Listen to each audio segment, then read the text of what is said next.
Live from the 607, it's the Ocho Duro Parlay Hour, where we're talking everything movies, TV, comics, and entertainment.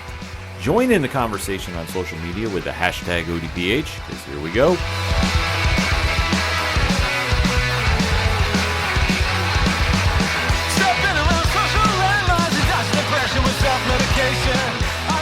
Welcome to an all-new edition of the ODPH podcast, better known as the Ocho Duro Parlay Hour. What's happening, everybody? Thank you for joining us. My name is Ken M. Joining me in studio, as always, you know him. He's the co-host. His name is Padawan J. Hello. Pad, we are in the middle of a snowpocalypse again. Yeah, I was like, get the bread and milk. Gotta get the bread and milk. Yes, it is currently snowing out of nowhere here in the 607, but fear not, we are still bringing you an episode this week. It's more of a fusion episode than we usually do because we are going to talk a little bit of sports because as we mentioned on the Patreon, this is a real quiet time of year for sports. Post-Super Bowl, pre-free agency, the NBA and NHL are currently in mid-season, going to the playoffs. Baseball just started. Barely. Yeah, UFC is kind of in between big events, even though we will be talking about that on next week's podcast. But we are going to kind of make this more of a fusion episode than we usually do. But you are tuned in for the entertainment edition of the ODPH, where we talk movies, TV, and comics, and that's going to be the focus of this episode for the most part. But, Pat, if you want to find out everything that is going on with the ODPH, where do you go? ODPHpodcast.com. Right on. You swing on over to the website. You check out the social media accounts because we're always posting stuff there, so it doesn't matter what show you're listening to. We have some content for you there. The TeePublic store, where there currently is a sale going on. You want to get some ODPH swag for less. This is the time to do it. I encourage you. Go get it while it's on sale. You hear the sound of my voice. Go do it.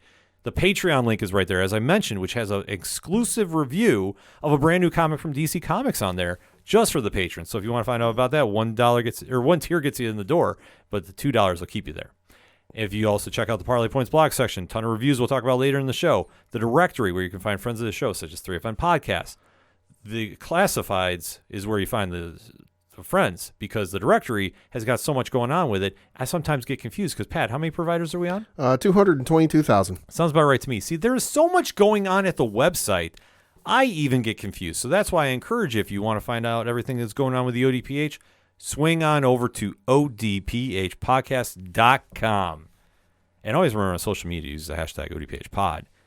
Kicking off this edition of the show, we have to recap, dare I say, the most polarizing film of Marvel Studios in recent memory? I'll say in quite some time, yeah, probably. It has to be, because now we are in full swing on Phase 4. Phase 5. Or Phase 5, isn't it? It's Phase 5, yeah. Because I thought it ends with Phase 4. No, Phase 4, Love and Thunder was the end of Phase 4. This is the start of Phase 5. See, there's so much going on with Marvel, and it's never like so much overwhelming content. There's just so many moving parts that are kicking in with this. Well, and to be fair, we're also used to and conditioned with the previous phases being bookended by an Avengers movie, which we did not get this time around. True. So that said, we are in the latest phase of the MCU. We'll just word it like that. Sure. And a film has debuted that has really got fans talking. It definitely has critics talking, which I'll get into in a little bit. Did very well at the box office. Yeah, so according to the folks over at boxofficemojo.com, Ant-Man and the Wasp, Quantumania, was the number one film at the box office domestically here in the U.S., and of course it was a longer weekend because it was President's Day weekend, so it ran from February 17th through the 20th. It was number one, grossing $120.3 million. Number two was Avatar: The Way of Water, grossing $8 million. Totals, as we currently record, Ant-Man and the Wasp, Quantumania sits at $120.3 million domestically, $129.6 million internationally, for a worldwide gross of just over $250 million. So it made some bank. Oh, yeah. Which we all knew this was going to happen because it's a Marvel movie. The anticipation has been there, especially with who is involved. Yes. Because now we have the full introduction of the next big bad in the MCU, and that's Jonathan Majors, Kang the Conqueror. So we have all been waiting in anticipation to see how this was all going to play out. We knew that Paul Rudd's Scott Lang was an interesting choice to have a face-off with.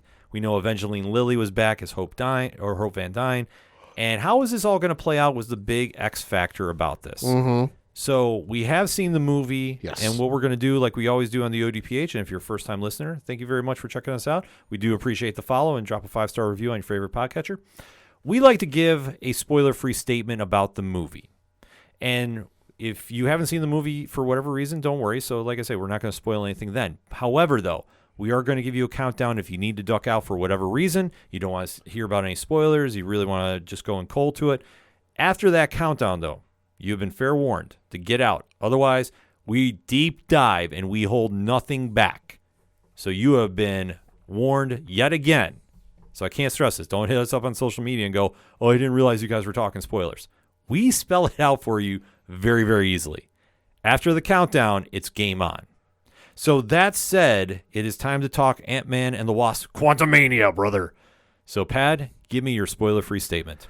The movie's fine. You know, it's not the worst thing I ever saw. You know, it's got a runtime of 2 hours and 3 minutes. You know, I went to see it with my girlfriend, Liz Bailey, on Friday. Her more for the popcorn. The movie was an added bonus. You know, but I didn't get out of it after 2 hours and 3 minutes and go, well, fuck, there's 2 hours of my life I'll never get back. You know, like I said, the movie was fine. You know, I enjoyed parts of it. There were parts of it I thought could have been a little bit better. And there were other parts of it that I feel like, you know, could have used 5 more minutes in the special effects room, 5 more minutes in the writer's room, 5 more minutes, you know, on the soundstage. Mm-hmm. You know, but that being said, you know, for what Kevin Feige said, where how, you know, this movie connects to the greater MCU more than any film since Endgame. Mm-hmm. You know, I left it kind of going, does it? You know, I'm not skeptical of things going forward. I'm just confused as to where we're going to go. You know, but that said, I mean, if you're an MCU fan of the movie, you'll enjoy it. You know, you're not going to hate it. This isn't, you know, Iron Man 3 or Thor 2 where it's like, oh my God, this is fucking terrible.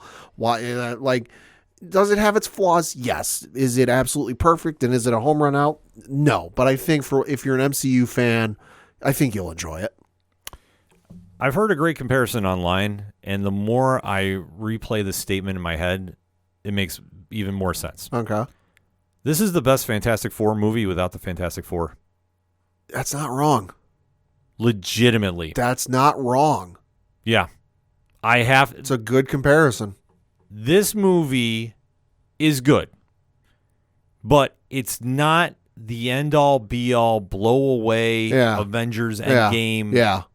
You know, the new era is born. Like, if I'm putting a star rating on it, I'm giving it 3 out of 5. Yeah. Like it's middle of the road. It's fine. Grade-wise, I give it 7 out of 10. Like, did I enjoy watching it? Yes. Am I going to go back and watch it when it drops on Disney Plus in 40 whatever days? Probably not. The only things that really made sense to me in this movie that I really am going to focus and say good about. Jonathan Majors is amazing as Kang. Jonathan Majors acted his goddamn ass off, and he put a clinic on in every sense possible. Yeah, he's fantastic. Holy shit. No pun intended. However, though, there are other elements in this movie that really played it too safe and really took away from truly establishing Kang as a threat. And I did not like that. Right. I did not like certain other actors on this that their characters really held things back. Sure. But it is still a good movie. And I want to stress this. As much as I might sound very negative about it, it's good, but it's not great. Right. I didn't walk out of this like I saw Morbius, and I didn't walk out of this like I saw Eternals. Yeah. But I'm not saying that this is also Cap Winter Soldier level for me. Sure. This is a good in the middle. Yeah, it's fine. But for what we got, I thought we could have gone better. But it was still enjoyable. So that being said, I know I'm going to go into spoiler talk, so let's go into it. In 3, 2, 1. Pad, let's talk about it. For being Kang in the traditional sense of Kang, or as traditional as you can get with this character, introduction of Kang, one of the things I've always said is, when you're doing these cinematic universe movies where they're all interconnected and one thing leads to the next, and you got one big bad leads to the next big bad, you always have to step the game up, and you always have to up the ante and make the next villain as bad, if not worse, in whatever way possible than the previous villain. You had Thanos, who was wanting to wipe out half of all life in the universe. Kang, from what we could tell going into this movie, wanted to screw with the timelines, which would affect a lot more than half of the universe. That'd affect everybody. So I went into this thinking, all right, so they're going to introduce Kang as we know him, or are going to know him, and we're kind of set up what he's about and do this and do that, and really show that, like, especially to me, who I'm not the most familiar with Kang, but really show me how big a threat this guy is. I'll be honest, I feel like he got punked out in this movie. I fully agree. Because he's the big bad. He's the guy who's, destroyed Avengers in multiple timelines, and then he's killed this, and he even says at one point in the movie, "Oh, you're just so, I've killed so many over the years. It's hard to keep you straight anymore. Are you the one with the hammer?" But he's setting this up like he's killed Avengers. He's done this. He's done that. Throughout time. From then to now. And we get to the end, and it's like we have to beat it over the head that, like, hey, he's coming back. Is he coming back? He's not coming back. Is he? He's coming back, right? No, is he? Wait, what? Just like that whole sequence at the end with Scott monologuing that, like, you shouldn't get to the end of the movie with your big bad of the overall franchise going forward and have to, in a snarky, jokey way, beat it over the heads of people who might not be paying attention and go, hey, comic books, he's coming back. So I feel like he got punked out. There were other parts of this that I just laughed hysterically at, and not for good reasons, which we'll get to in a little bit. And the story was a little subpar. Even for an Ant-Man movie, like, am I going in expecting Citizen Kane and this and that? Like, no. No, of course not. No, but like I was expecting something a little different from what we're used to, just because the first two movies were heist movies. And while this one was kind of a heist movie, it was a little bit of a different heist movie, and it just didn't hit the right beats for me. When giant ants are able to overtake one of the most legendary villains of all of Marvel Comics, there is a problem. Yeah. And I'm sorry. This is more so the Disney effect than anything, because there is no way, and I mean no way possible, Scott freaking Lang can stand toe-to-toe with Kang the Conqueror. I thought it would have been better if either Scott or Hope or even Hank died. One of them had to. Well, because I legitimately thought during the final portion of this final third of this movie, when the fighting was going on and Scott was getting his ass handed to him, I legitimately thought he was going to die. And I even said that to my girlfriend as we were driving home from the movie. I was like, I legitimately thought someone was going to die. Well, the problem that you have is you need to establish Kang on the same level as Thanos to the pop culture audience. Sure. And that's the biggest problem that you have here, because in the comics, he's somebody that comes back from the 31st century. Right. And he dabbles in time because he is smart enough to go, if I go back where the civilizations have not evolved enough to keep track of my intellect and my strategy skills, they're not going to be able to stop me. And he over-guesses everybody because he wants to think he's the smartest person in the room, but he never is. No. When you have to deal with a Reed Richards or a Charles Xavier to some degree, or the combined forces of the Avengers. This is what makes Kang compelling, is every time he tries going back in time for reasons, he gets stopped and his ego can't handle it. This is what makes Kang such a compelling character, is his ego is his greatest strength and his greatest weakness. So when you have him getting punked out by the second Ant-Man, there's an issue. Yeah, and I realize some people may go, well, but again, you got beat by the ants, but those ants were an advanced civilization that experienced the like that. If you have to explain it, just stop. Exactly. The fact that you needed to clarify the majestic intelligence of these super soldier ants like this is the problem. Like you were trying to oversell the level of hero Scott Lang is. Well, and even the ants coming back was kind of telegraphed. You know, I wasn't sure where it was going to happen, but once they showed up, I'm like, yeah, okay, I saw that coming. Because when the portal first opens to the quantum realm and they all start getting sucked in, and you're seeing, you know, the Van Dynes chasing after each other and the Langs chasing after each other. I forget which group it was, but one of those groups, you very clearly saw the ants from the terrarium or whatever the hell you want to call that thing falling through the thing. So I'm like, oh, they're going to show up at some point later. Yeah, no, they set it up because as the movie starts, everything is now returning to somewhat normal. Scott Lang, played by Paul Rudd, is a celebrity. Evangeline Lilly's Hope Van Dyne is now running Pym's Industries. So she's playing the part of Reed Richards? Yeah, that's what it's looking like. That's the vibe I got. Oh, yeah. No, they completely set that up, that she is now running her own scientific industries, and they are now living in the celebrity lifestyle that comes with being an Avenger, even though the Avengers are no longer needed. Scott, though, does have a little bit of an issue that he has to kind of keep an eye on, and that is his now teenage daughter, Cassie Lang, played by Catherine Newton, who is getting into a lot of trouble, as we see, as she's been arrested at the beginning of the film, albeit, though, is her involvement in a protest.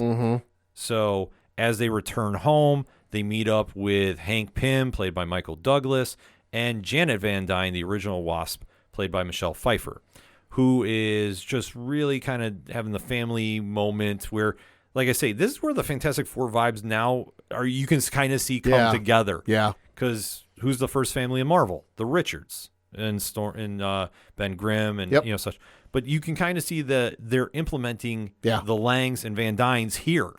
Which okay, we'll just roll with it. So you are seeing that Hank Pym has been working with Cassie about a device to go help people in the quantum realm, and Janet is freaking out. Wait, you're sending a signal down to the quantum realm? Yeah. Shut it down now. Yeah, so she immediately starts freaking out. Why? Well, you know, what's the issue with this? We're just trying to help people. I don't care. Shut it down now. Yeah, she is refusing to answer any questions. And this happens for like an hour and a half. For a legit hour and a half, like you said. A legit, like, okay, you are acting like there is a major danger behind door number 1, but you're not telling anybody what's behind there. So, okay, it might be good for 5 minutes, but it's not good for an hour and a half. And you can't explain it away like, oh, well, she tried to explain what it was, but every time she did, something happened. Explosions, attacks, this, that. Like, no. They ask her about it several times throughout the movie. Like, what is so scaring you so much? What are you so afraid of? And she just refuses to say. Yeah. So it's a bizarre moment that keeps recurring, but I don't know why it keeps reoccurring. And like it's not getting anywhere furthering the story. Like that's the issue with this. Because once they go from the family dinner after they left the Industries, it's now they're in the garage and Cassie's device goes off. The signal has now reached the quantum realm. Janet turns it off, but now it's been reactivated from the other end. They're now getting sucked into the quantum realm. So you have the entire family plus ants going now back to the quantum realm. So while this happens, they're separated. Cassie and Ant-Man are broken away from Hank Pym, Janet, and Hope.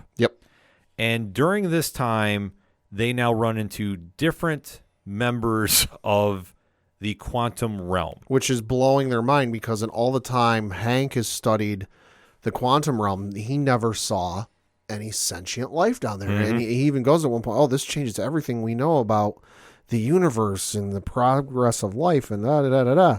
And even Scott brings up in a separate scene, he's like, yeah, this is wild. I went all the time because he was down there for 5 years. Earth time, whatever that turns out to be, quantum realm time, but he was down there for 5 years Earth time. He never saw anything like this. And what is it? Hope's mom is like, oh yeah, no, that's because you guys just weren't looking in the right place. Convenient. Yeah, which she's being so over the top mysterious, it's becoming a detriment to the story. Like it's a weird thing to say, but it's like you are trying to really build up this mystery.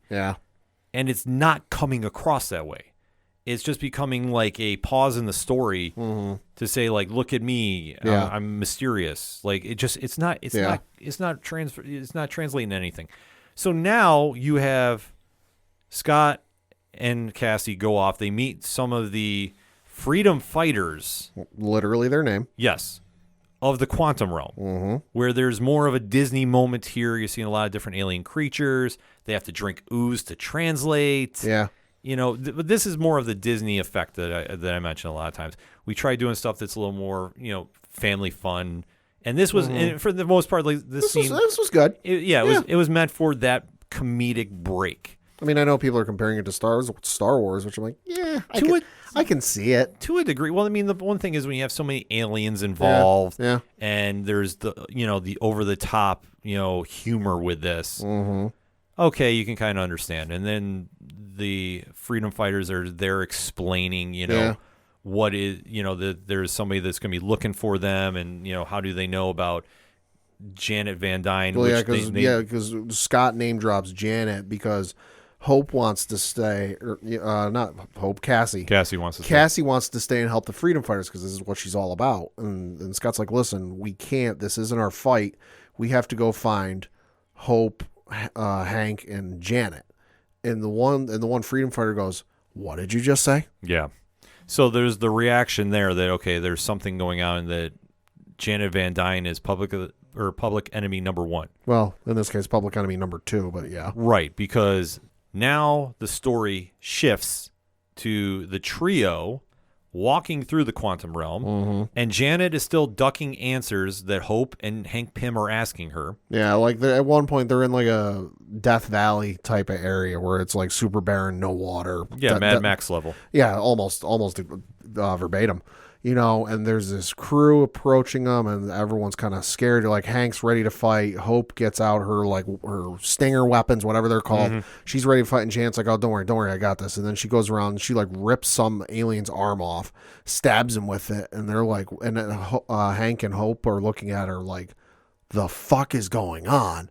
And then all of a sudden it's like, "Oh, hey, my friend, it's good to see you again." Yeah, and she's like, "Hey, don't worry about it. Reasons." Yeah. That's literally how they brush it off. So it's a weird setup. So then they wind up flying into the civilized area of the quantum realm. And Janet makes a call to an old friend, Lord Krylar, played by the one and only Bill Murray. Which was probably the most expensive part of this movie. Yeah, absolutely, other than the CGI. And you see that he is now double-crossing them and trying to turn them over to a certain bad guy. Well, he tries soothsaying them and trying, snake tonguing them and being like, "Oh, hey, it's so good to see you. It's been so long. Oh my gosh, you must be Hope. She talked about you all the time, and you must be the great Hank Pym. I've heard so much about you." And then it gets brought up that there were relations had between Krylar and Janet. Yeah. And Hank goes, "What?" She goes, "Listen, I was down here for 30 years. I had needs." Yeah. So we're having, an episode of Jerry Springer play out on screen. Yeah. It was a weird, awkward timing moment. I understand it. And when they said, she's like, "Oh, I had 30 years, I had needs." I'm like, okay, fine, whatever. But like, kids movie here. Yeah. And then Hank goes, "Oh, don't worry, I did it." I'm like, do we really need this? Is this necessary to the plot? Why are we doing this? No, it was very confusing about this, but they wanted to really try establishing how the friendship was there and how the double cross is supposed to be that more impactful. Albeit, though, the trio does wind up stealing his ship and flying away. Meanwhile, the freedom fighters are attacked by Kang's forces. Scott and Cassie are defeated and captured. By a certain someone. Yes. And we finally get the reveal of Jonathan Majors Kang as he is now interrogating them about the whereabouts of Janet Van Dyne. Well, we're also forgetting to mention who captured them and who was introduced, because he was name dropped, and unless you knew what the words or the first letter of each word spelled out to be, you didn't know who it was until they showed up and we got to meet MODOK. Yeah, I tried forgetting that because they really dropped the ball with MODOK. I didn't have an issue with the suit. The suit was fine. Suit was fine. They took the mask off, then yikes. Yes, because then you had Corey Stahl reprising his role as Darren Cross, and he is now MODOK in the 616. Like I said, didn't have an issue with the suit. The suit looked awesome. For a modern interpretation, on-screen interpretation of the suit was badass. Yeah. took the mask off, holy fuck, like that was one of the scenes or one of the sequences or multiple sequences, I guess, because he's in the movie for a good portion of time. Could have used some extra time in the VFX. Yep. I fully agree. Because we went to see it at separate showings, so I can't speak for your showing, but I know for my showing, he showed up and it was the modulated voice and the this and that, and then he took the mask off, and while myself I was like, oh wow, like in a slight bit of shock that it's him, the rest of my theater was laughing. And it wasn't a good laugh. It was, oh my God, this looks terrible. Yeah, it was kind of whispered amongst the hushed tones of the crew we went, because I went to the 3FN squad and Johnny Moose. And we were all kind of like, what is this? Like, really? Yeah. Like, it was kind of like that moment. Yeah. But they really tried to establish in the, yes, MODOK wound up capturing them and bringing them in. Like I said, I thought they just completely dropped the ball here. Agreed 100%. So, like, I even forgot that he's the one who brought him in, because he winds up coming in and he's now Kang's lackey. Yep. And we do get the backstory a bit, though, about Kang and Janet Van Dyne. Mm-hmm. And we finally realize that there is a connection between them, because at the beginning of the movie, there was a quick sequence where Janet Van Dyne was getting attacked by some of the aliens of the quantum realm. And it turned out that Kang was helping her, and they did form a friendship until... Well, yeah, because his ship crash landed in the quantum realm. Mm-hmm. He told her that he was a scientist who was exploring things and got sucked into the quantum realm and needed help escaping because whatever, I forget what it was called, but the device that powered his ship was broken. Yeah, the power core. The power core was broken, and he needed her help to fix it. And so they then spent the next however many years of her 30-year sentence, I guess you could say, in the quantum realm working on fixing the power core. Yeah. So we do see that eventually it does happen. Yeah. And then it's also working via telepathically. Yeah. So the minute that Janet hooks up the power core to the ship, or it even gets close. Like, I don't even know if she fully inserts it, but like it gets close. It's close enough. It activates, and then she starts seeing some shit. Yeah, so she starts seeing Kang's history as he's now gone through time and conquered timelines. Mm-hmm. Obviously scared out of her mind by this, she takes the power core out. There is a fight going on because Kang is literally just saying, he's like, I promise I would take you home. I promise I would help you. I promise this. And since she now turns on him, they start fighting. She uses whatever pin particle she has to shrink the power core down. Well, she throws both the shrink and the grow ones at it. Yeah, because it's the red one, it's the red little circle things, and it's the blue circle things. So she throws them both at it. Yeah, so it does turn into this weird. It like combusts or explodes or something. Yeah. Yeah, form that Kang is now sending Scott Lang to go retrieve. Mm-hmm. And the deal is, if he won't do it, he will kill Cassie. Yep. And this is where I thought they did a good job about establishing this, because you do see him slowly start torturing and breaking Scott. Yeah. And doing the same effect on Cassie. So it's like, okay, you really want to establish he's not kidding around. This is the way to do it. Also, got to know, unlike in the trailer where they mentioned, oh, like I can give you more time with Cassie. No mention of that here. Yeah. Even though it was brought up earlier in the movie, that, oh, he's got to make up for there's so many lost birthdays he had with her. Mm-hmm. So that was never brought up in the movie. No. So then he is now taken to the spot of the core and is shrunk down microscopically to go try stealing it back.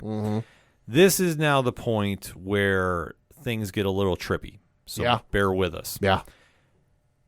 It now unlocks every single possibility for an outcome in this scenario, much like when Doctor Strange was on Titan, trying to figure out how to beat Thanos. What did he call it? Like an Infinity Horizon, something in that something variation. like that. Yeah, we now have another version of that here, where you're seeing multiple Scott Langs start appearing, including the Baskin Robbins Employee of the Month. That was fun. It was a fun one, but it was like, okay, a little out of place, but I'll roll with it.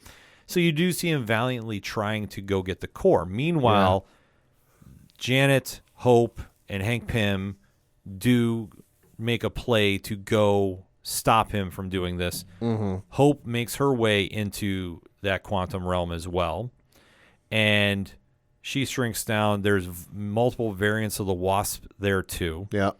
So that turns to be a bit of a mess. They do wind up getting the core, but however, Kang does not wait for them to cut the deal. Nope. A fight ensues. The ship is destroyed. Hank is on it because he's been having a face-off with MODOK. Yeah. And he's presumed dead, you think, at this point. You would think. You think. Janet's been captured, and everybody else is pretty much left for dead. Cassie is still at the base there, so she hasn't left. So while this is going on, you see that Scott and Hope are trying to make one last play to go. Mm-hmm. Hank now emerges with his super soldier ants. Mm-hmm. Really thought this was forced. Yeah. Really, really thought Well, and they even tried, inserting the plot point of like, there had been little hints throughout the movie that he knew something was up, but like I didn't remember that. No. Maybe if I go and watch the movie a second time, I'll pick up on it. But totally missed that through the first time. Like I feel like it would have worked better if he would have said something, or at least made an indication that he's picking up some weird signals or something like that. But like I missed out on it if it was there. No, it was just kind of a weird thing. So as they're now trying to make their play into the Chronolopolis, which is Kang's home base here, as it appears to be. Even though they never mention it. They never mention it, but I'm just going to roll with it like that because it's this really futuristic city in the middle of the quantum realm that is completely ran by Kang's forces. He's now sitting there basking in his win and is almost to the point like he's, throwing it right in Janet's face. Right, because he's all but ready to leave the quantum realm. He's just got to put some final tune-ups on the power core and get him ready to go. Yeah. While this is going on, Cassie finds a way to escape, and she winds up connecting with the freedom fighters, like Gentora, excuse me. And she winds up now sending a signal to the rest of the quantum realm. Yeah, she ends up usurping because Kang goes to give like the motivational speech to his forces, like we're gonna rise up, we're gonna take over the world, we're gonna take over the timelines. Like he's mid monologue, and she goes, "Hey, you might think it's over, it's not." No. So Cassie winds up giving this Independence Day-esque speech to motivate everybody in the quantum realm to fight one last time. So not only do you have the army of super ants coming with Scott and Hope, even though they do take a while to get there, you do see that the rallying cry has now happened. Yep. And you see the inhabitants of the quantum realm are now fighting back for the first time. This was a cool sequence. I will say this, for action-wise, it did what it needed to do. Yeah. But albeit, though, when Hank Pym comes rolling in with his super ants, that was a little much. Yeah. Did not really care for it. Did not get down with it. Yeah, like they showed up on screen. I'm like, oh, there they are. Like it was no surprise and no shock, at least to me, that they showed up because I'd seen them fall away earlier in the movie. I'm like, and then, like I said, I knew at some point they were going to show up. It was just a question of when. Yeah. So Kang, at this point, sees that his forces are losing and decides to take matters into his own hands. He starts going down there and obliterating everybody with laser beams. It's like Sauron in the beginning of Lord of the Rings. Yeah, which was like, okay, you're establishing him as the big bad threat. Yeah. He's now doing this. People are throwing themselves at him, trying to kill him, and he's just like flicking them away like fleas. Yeah. So this works perfectly. Meanwhile, they go back to the subplot with Cassie and MODOK. And we go back to Ant-Man 1, where the former Yellow Jacket tormented Cassie for a quick scene before he is sent to the quantum realm and given his new body by Kang after he's rescued. So all of this time that he's had this pent-up hatred for Cassie, she somehow now sways him to be an Avenger. And stop being a dick. Yeah. That's the magic word. That's the new Martha. Stop being a dick is the new Martha. Need that on a shirt. Somebody's going to make it. Seriously. It's going to happen because literally that's all it takes to sway MODOK. Yeah. Are you kidding me? Yeah. Like, I'm sorry. Like, if we'd seen more scenes between him and Kang, because Kang was kind of a jerk to him for all intents and purposes. Mm-hmm. But like we saw like one scene where like MODOK was trying to talk to him and he just flicks him away with a flick of his wrist. And that's not like, if we had seen more scenes of him just being like oppressed by Kang, I'd buy it a little bit more, where he like, you know what, he finally had enough, fought back and said, you know what, I'm done with this, but no, we saw the one scene And then all of a sudden he gets one semi-motivational speech of like, don't be a dick. And all of a sudden he goes running and I'm not a dick. Yeah, which is Disney humor yet again. Bad timing. Just bad timing with this. Because it takes away from the great fight sequence going on. It takes away from what you've been building up with Kang because you had that great moment where you understand what he's doing. Yeah. He's now ready to conquer. He has to get distracted, so he has to come down on the ground level where he's fighting everybody. And wiping the floor with them. Yes, except when the super ants roll through. And then he puts up the portal, and all of a sudden he can't stop the ants with a portal. Yeah. Or shield or whatever it is. Why, Pad? Reasons. So at this point, Janet Van Dyne hooks up the power core to create a portal to send everybody back home. Yep. And you see Cassie goes through. You see Hank Pym goes through. You see Hope goes through. You see her go through. Right before Scott Lang goes through, somebody grabs him. Well, he was kind of lingering back a minute, and I saw something coming. Yeah. Like, it wasn't like he's taking one last wistful look. Like, he was hanging back. Yeah. He had an idea something might be wrong, and sure enough, he was right because Kang shows up and beats the ever-loving shit out of him. Seriously. Mm-hmm. Breaks the helmet. It breaks the helmet. I'm glad they did keep one thing from the previews, and that was the camera angle from inside the helmet. Yes. Where you see the foot coming down because Kang is stomping a la Stone Cold Steve Austin. Stomping a mud hole in him. Seriously. He is beating him. I thought at one point he broke some ribs. Yeah, I did too. There was some nasty shots that Scott Lang was taking. Well, he goes from relatively unscathed to having like a bloody lip. Yeah, like he is seriously getting thrashed, to put it mildly. But he's saved at the last minute because Hope jumps back through and winds up connecting Kang to these loose wires from the power core. So he now becomes sucked into the power stream, which nobody realized except at the time it's the multiverse. Yep. Because that's what they're tapping into to get home. Yep. You just gave him his out. Congratulations, guys. Mm-hmm. So while this happens, the portal is shut down. Yep. So the machine is broke. The portal is shut down. Scott and Hope are just standing there. And this is where I think they should have kept things. At this moment, I'm like, okay, you know what? I thought they were going to fade to black. Yeah, they should have. They absolutely should have. Because in less than a minute, that portal comes back online. Yep. And they escape. Yep. But this is after, of course, MODOK is killed. Yeah. During the melee. Yeah, he goes, oh, am I an Avenger now? And Scott reluctantly goes, yeah, you're an Avenger. Yeah. Because Scott was going back home to tell the Avengers about what happened more than likely, but he wasn't taking the real Avenger with him, allegedly. See, I was so trying to duck talking about MODOK because how bad of a job they did with him. I mean, for what it's worth, was it a terrible portrayal? Yes, but at least they can do a proper MODOK down the road if they want to, because this was not a MODOK created by AIM and ended up in the quantum realm because reasons. No, this was a guy who ended up in the quantum realm and got turned into this. Yeah. So if they want to do the proper AIM MODOK down the road, they can. Yeah, which I hope so. I really do. Like, somehow, some way, I hope they really... Story-wise, I understand why they did it. I do, too. And it made sense. It was a terrible portrayal. Yeah. You know, and that's nothing against Corey Stoll. I think Corey Stoll's an amazing actor. You know, and I thought for what he was given in this movie, he did a good job. Yeah. It's just it was a shit script he was given. Yeah, no, it was absolutely awful what he was given. Because now you have the ultimate happy ending. Yeah. Everybody goes home. Scott's reenacting the beginning of the film. He's walking down. Verbatim. Yeah. He's walking down. He's not getting confused for Spider-Man now. No.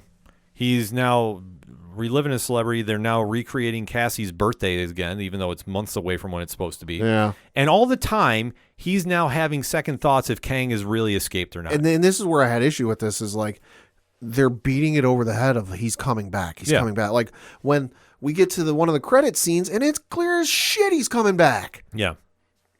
But that's how the movie ends. So like I say, at this point, the only thing that I could say was really good is Jonathan Majors was great in every scene he was in. Jonathan Majors was phenomenal.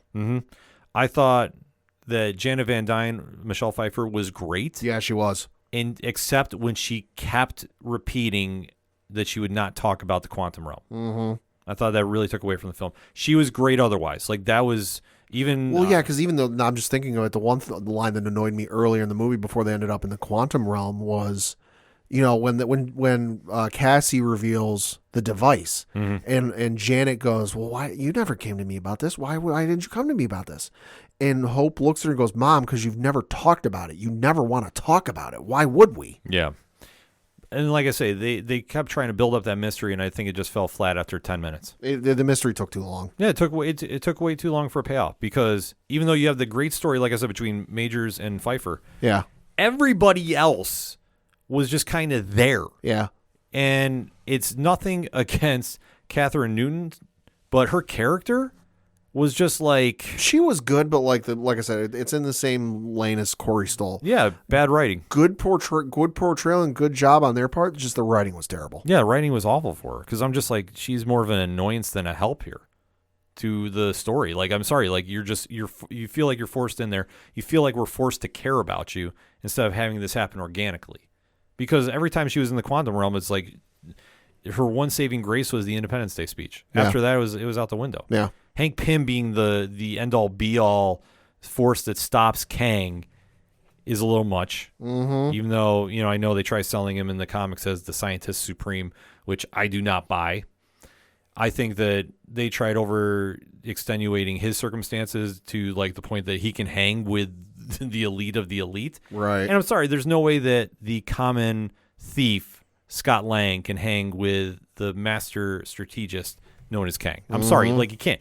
The fact, like, it should have been, unfortunately, Scott Lang gets killed by Kang. Yeah. Portal shut. Or not even scanning somebody. Yeah. Well, they needed to really establish that, and they didn't, because they're relying too much on the bonus scenes, which we're going to go to now. Yep. Because during this bonus scenes, this is where things get very confusing if you're not a comic book reader. Hi, this was me. Yeah. And what do we have here, Pad? A bunch of variants of Kang. Yes. So in this time frame, you have 3 notable Kangs. Mm-hmm. You have Ramatut, who is the Egyptian pharaoh. Which I believe, from what I was listening to the Phase Zero podcast from comicbook.com, was alluded to in the, what is it? Oh, I'm blanking on the name of it. The Moon Knight series. Yes. Was alluded to. Mm-hmm. Yeah, so long-standing villain tied completely to the Fantastic Four. So if it wasn't clear as shit, they're doing a Fantastic Four movie. Let's beat it over the head here. You also have the Scarlet Centurion, who is a version of Kang from the future, more like, I don't want to say like an Ultimate Soldier, but kind of in that vein. Sure. And then you had Immortus, who you saw the true version, quote unquote, of Immortus with his weird hat. And he is the protector of Limbo at this time. So they are now sitting there basically saying, oh, well, we were the ones that imprisoned him there. We were the ones. Like he mentioned, he got banished by a group of people. Well, this is the group. Yeah. And then you had them all start getting together the Council of Kangs, which is every single variant of Kang through the multiverse, which is a scene from the comics. Because at the end of the day, no matter how you want to spin it, there is one true Kang the Conqueror. He is the one that is the most dangerous of them all. And that's the one that they're now trying to get everybody together to stop. This could lead into the Kang dynasty, depending on the story they want to do. Mm-hmm. Now, I'm not going to fully say it is. I'm going to say there is a possibility. Mm-hmm. But it's going to be very confusing of how they want to move forward this. Yeah. Because there is so many different variants, and this is where... So you've now killed 2 of them. Right. This is where things get really messy, and it will confuse the pop culture audience. So I thought they did a bad post-credit scene in trying to explain this, because you really need to ease people in to the Council of Kangs. I think if they'd have kept the characters in, just kept them masked and not shown Jonathan Major's face, I think it would have worked better. Oh, it probably would. Because like if you just keep the faces on, like the comic book readers will know who they are, and then you just kind of keep, the KISS method to keep it simple, stupid. Where they got masks on, you can't tell who they are, but like the comic readers will go, "Oh, those are variants of Kang," and they bring up, we're really upset about, the 616 universe, interest in the multiverse, and it's going to ruin our plans, and we got to get people together. We got to figure out what we're going to do about this, and cut. Yeah. That's what they should have done. But because that's almost like the end of Avengers 1, where Thanos shows up, or Thanos is getting talked to, and it's like, it's kind of like, oh shit, like, all right, that's what's coming. Yeah. Because they really need to explain Kang more than they did. Like, they gave enough in the movie that you knew who he was. Yeah, yeah. And I think they did a really good job about it. I just think they did a bad job about trying to portray him as the big bad when he gets punked out by Ant-Man. And he's been punked out twice in a calendar year. Yeah. So this is where the problem has. Because he got punked out by Loki, and now Scott Lang. Yeah, and the problem has always been he gets taken out by lesser characters. Well, Loki is a more higher up on the power level. Oh, sure. So that I understand, but the Ant-Man issue is one that's going to come back to haunt a little bit. Sure. Because like I say, you have so many different elements going on with now the Kang Council coming in, and they're all going to attack Kang Prime, as he's referred to in the comics. Right. This is going to get weird the next time we see him. Right. Now, they did have a great bonus scene after, which was the precursor for Loki Season 2, where you did see that Loki and Mobius from the TVA went back in time, and they're now in the early 1920s. It's like a vaudeville stage show type of thing. And they're now keeping an eye on Victor Timely, who is a variant of Kang. Right, and Loki's freaking the fuck out because he's on stage, and he goes, oh, that's the guy, that's his face. So that's how it wraps up. But like I say, if you're a comic reader, you got this and you understood this very well. But this is where the problem now becomes for Marvel, in my opinion. You're now bigger than the comic audience. You're now pop culture. Being bigger than the comic audience means you need to take more time to explain this. Because it's not something easy to just go, oh, I got it. You had multiple variants. Yeah. Each with an equal story of their own. Yep. It does tie into the Fantastic Four, but are you going to try introducing the Fantastic Four in the MCU with this? It's tough. Like, I could see them, honestly, and granted, I have not heard anything about the script. I wouldn't doubt that first Fantastic Four movie is against Ramatut. Could be. I think that would make a lot more sense at this stage, because now we don't know when we're going to see Kang next, other than Loki. Well, I would say other than Loki, yeah. Right. But when are you going to try doing the Council of Kang and when he goes to fight everybody? Because you know that's going to happen. Yeah. That's the situation that you're going to have to try figuring out. And, I mean, I'm sure Feige, listen, we've trusted everything he's done so far. I know he has a plan in place. It just depends on how much it's going to connect. That's the big issue, because the only thing we know coming up the rest of the year, Guardians of the Galaxy 3, not involved with Kang. The Marvels, arguably, might not be, but arguably. We do know Loki. Yeah, Loki is going to be the next time we see him, but it's Victor Timely. Right. It's another variant. Right. So how are you going to bring this back? Right. So in theory, we might not see the Council of Kangs till next year. Well, until 2025 at least, because that's when you have Avengers, the Kang Dynasty. Right. But that's a weird end scene to leave hanging for 2 years. Like, you understand what I'm saying with that, Pat? Oh, yeah. That's the problem I think they have now. And they're going to need to figure it out, because you have this council, and I mean, it's the worst versions of Kang all trying to, take each other out. Sure. And they need to work together. Sure. And obviously they have some technology. I know I was reading online too. The people were speculating it was Dr. Doom's, because they've tried now connecting Doom to Kang, which I'm sorry, I don't buy it.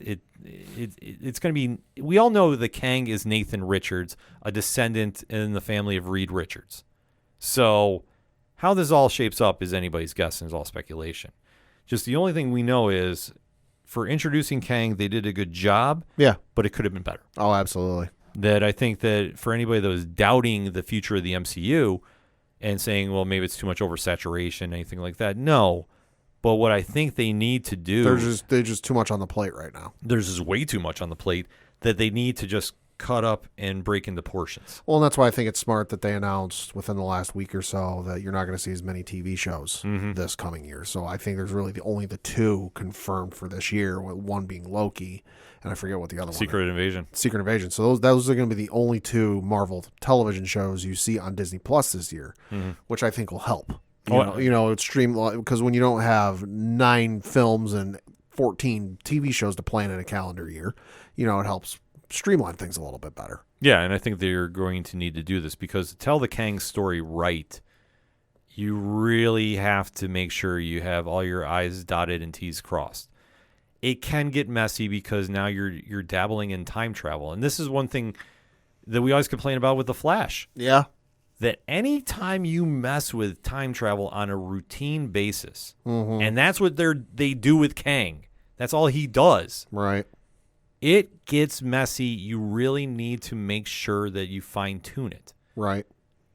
This was a solid introduction into it, but with those post-credit scenes, one looked better than the other. Yes. And the one is more noteworthy from the comics. So if that's the story we're going to go with, man, I'm just hoping, maybe slow down a little bit, maybe make sure that we're fine-tuned heading into it, because otherwise, you're seriously going to lose the pop culture audience. And that, I'm not saying is the end of Marvel Studios. Right. And I think they finally have realized things. There was a little, even I'll admit, while I enjoyed all of the shows, varying degrees for some of them, it was honestly a little too much. Yeah. I'm between Hawkeye and Falcon Winter Soldier and Loki and WandaVision, and it just so much so quickly on top of everything else coming out.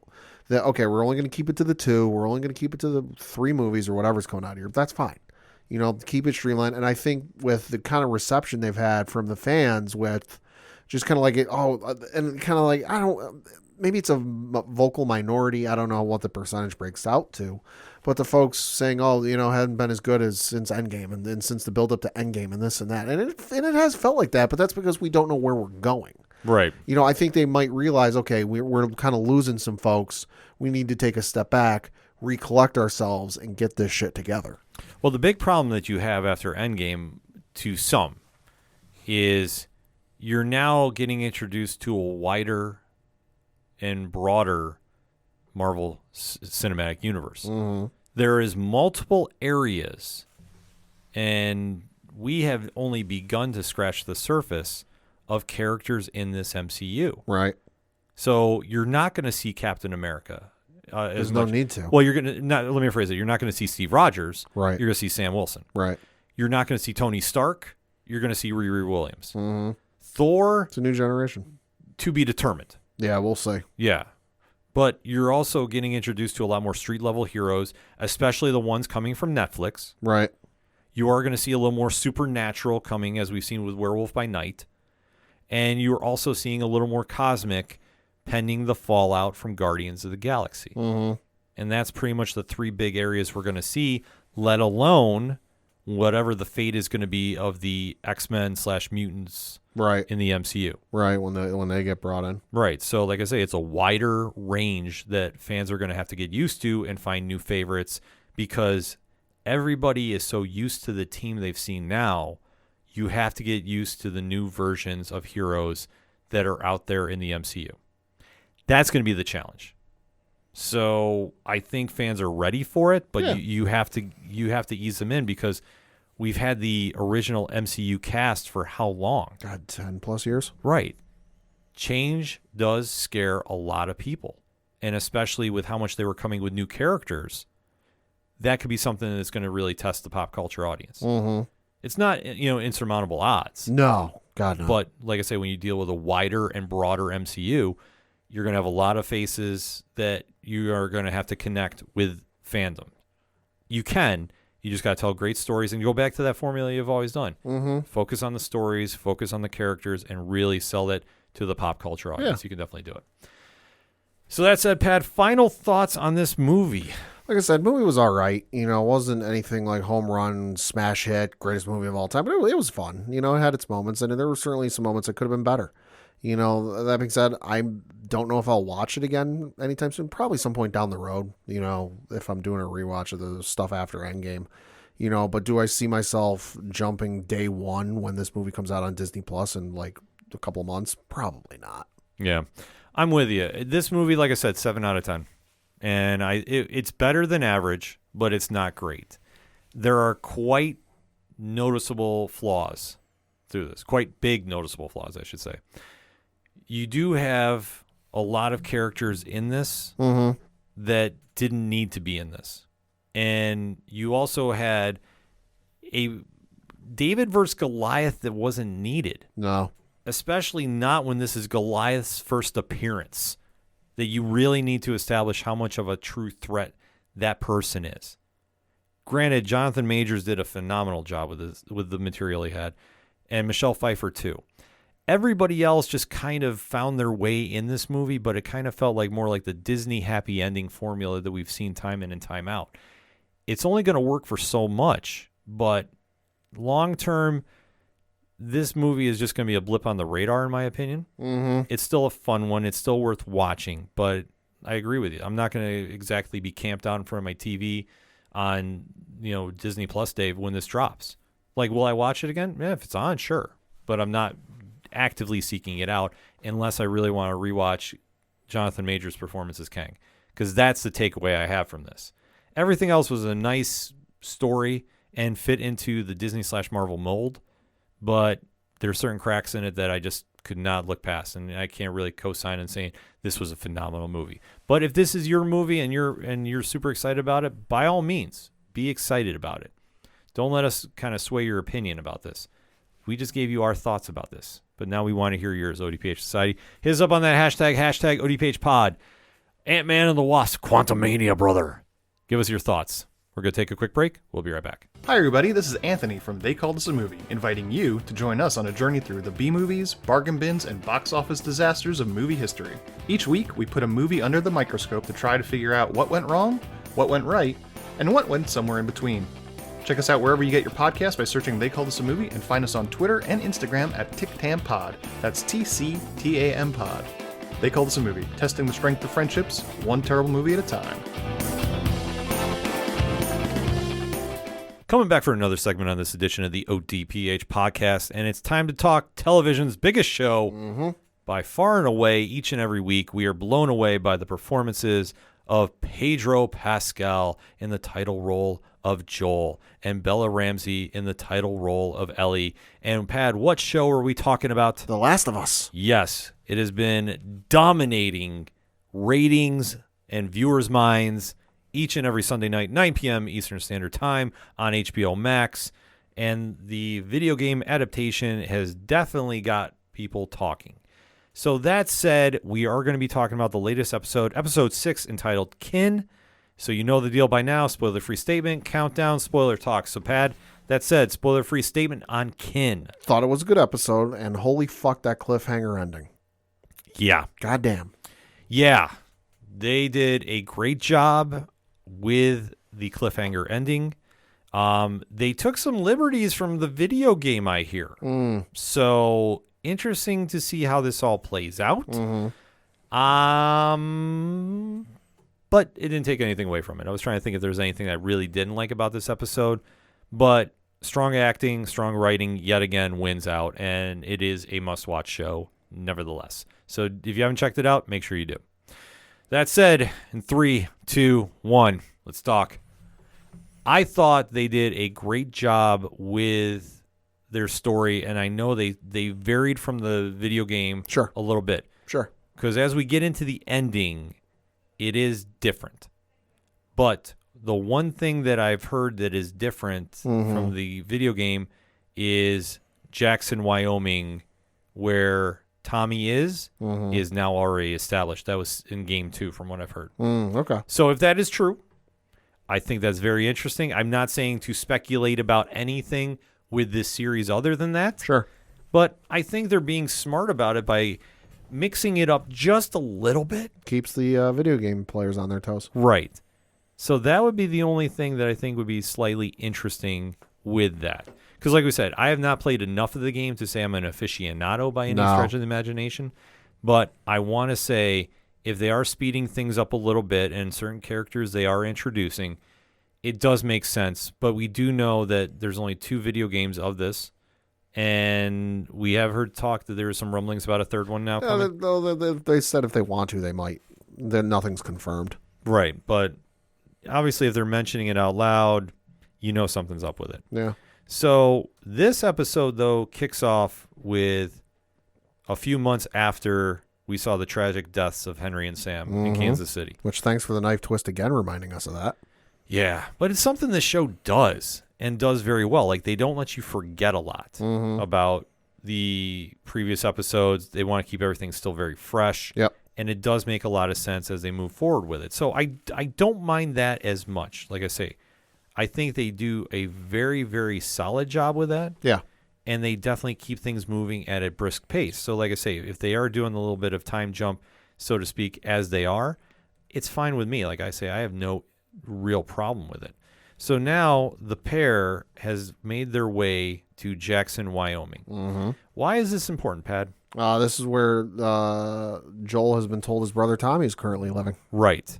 So this is a very big deal that after all this time of being separated from his brother, when we haven't seen him since the first episode. Yeah. If memory serves. No, me. you're right. We haven't seen him since episode 1. Yeah, which is wild to think about, but yet it still plays into that.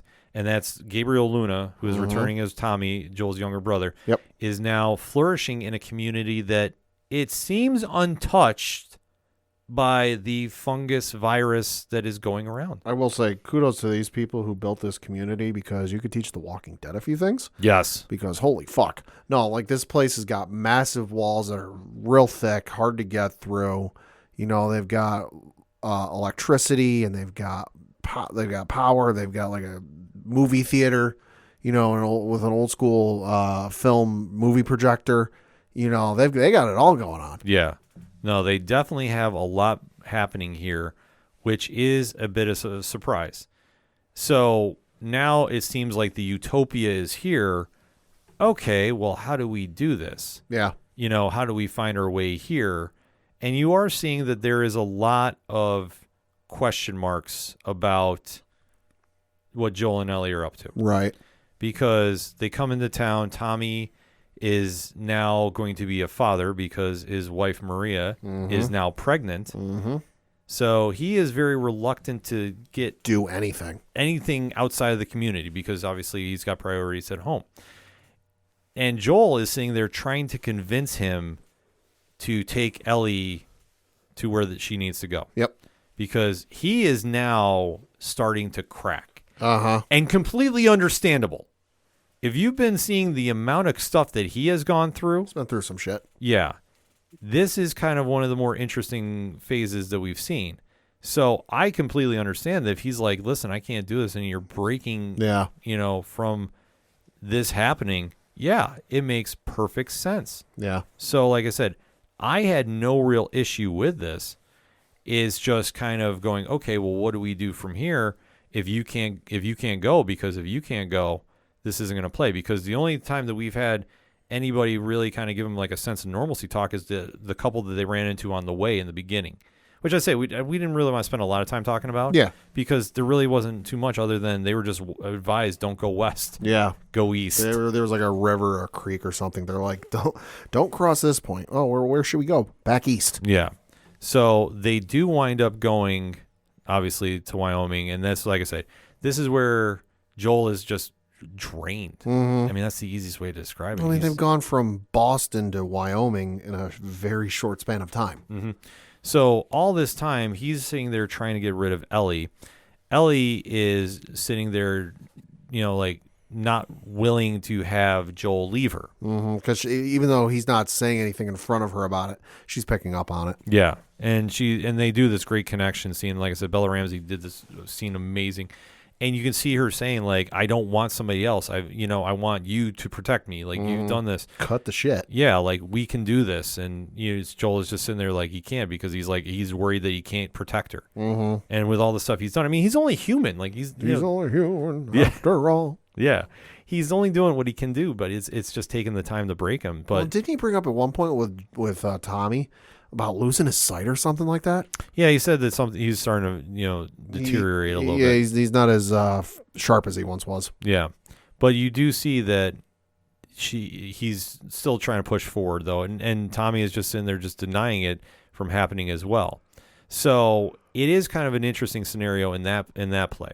Mm-hmm. But you do see that they do wind up going forward, and you do see the emotional back and forth because, like I say, Joel is in there. He's just breaking down because obviously he lost his daughter in the beginning of the season. Well, yep. And now he's worried he can't keep this up because like every time that they've tried progressing forward, there's been something that's challenged Ellie. Mm-hmm. And if Ellie's the key to stopping this, she needs to be protected at all.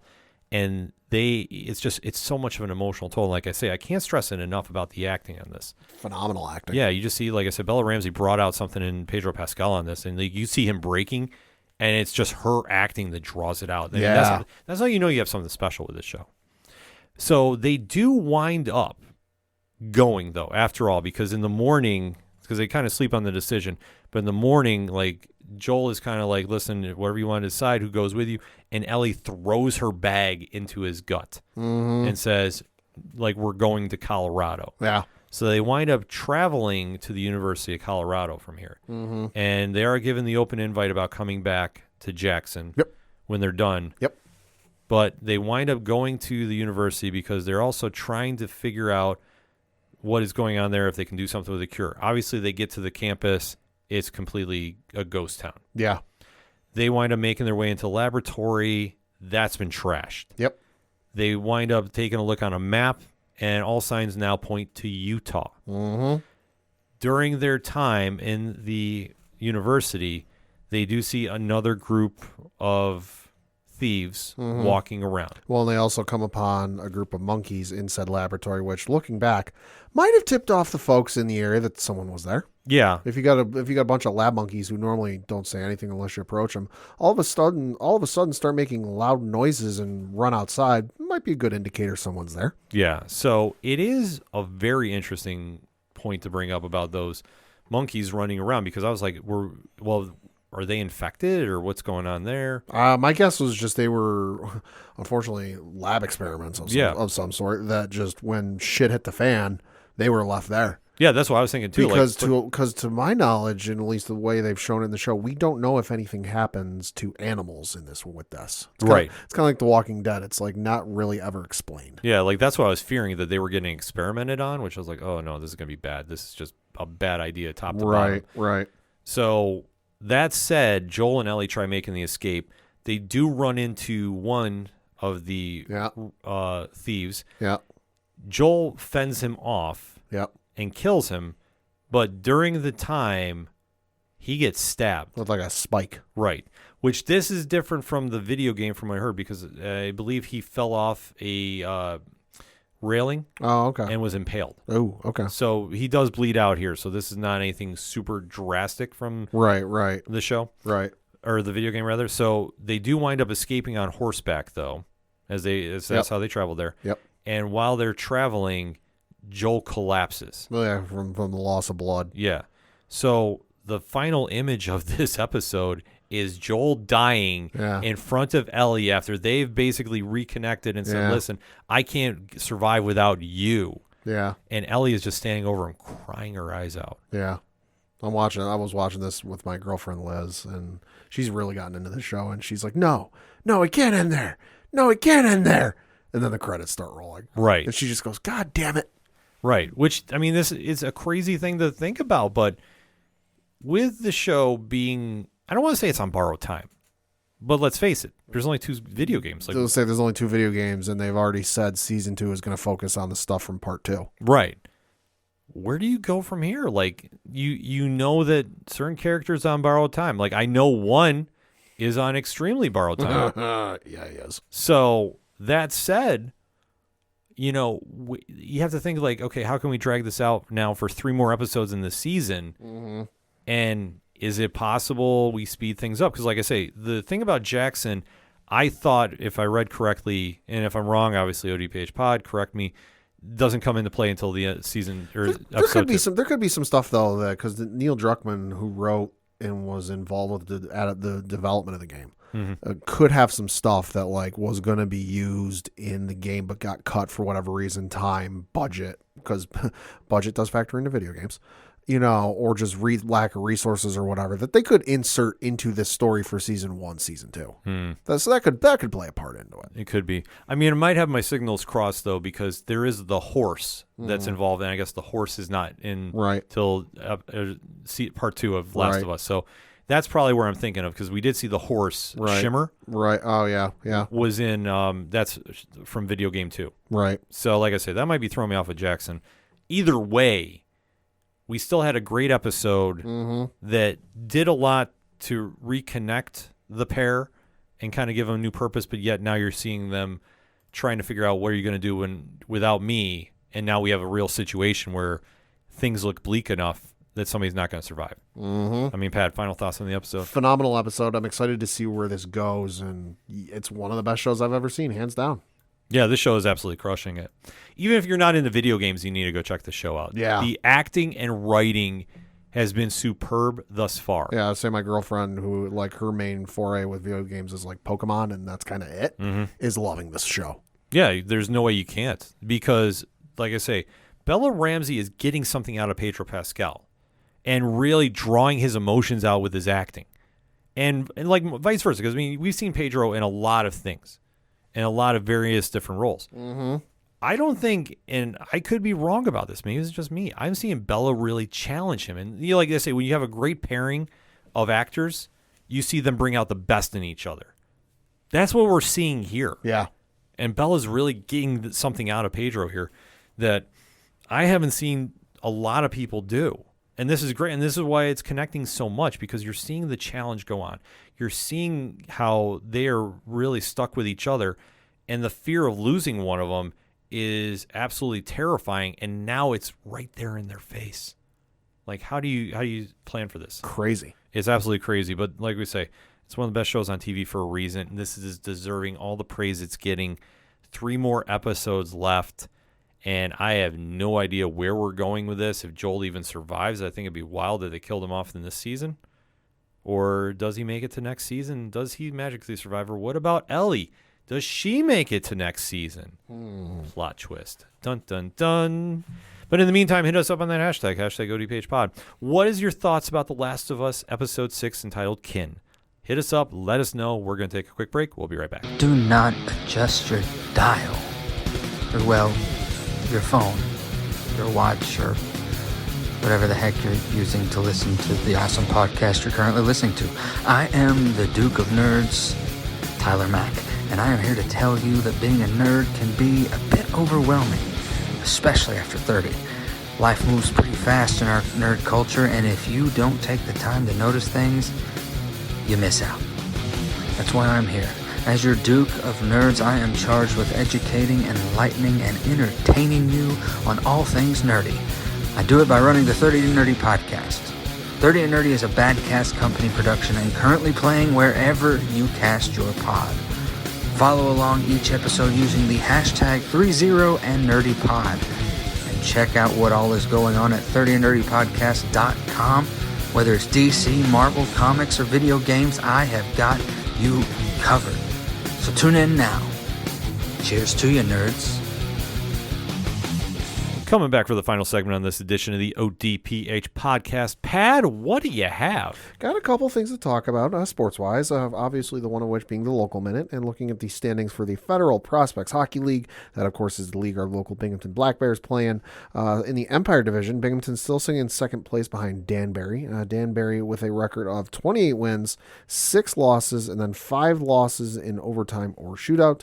Binghamton in second place with a record of 26 wins, 9 losses, and then 2 losses in overtime or shootout.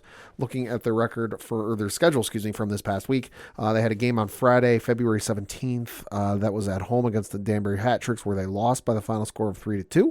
And then they won their game on Saturday, February 18th.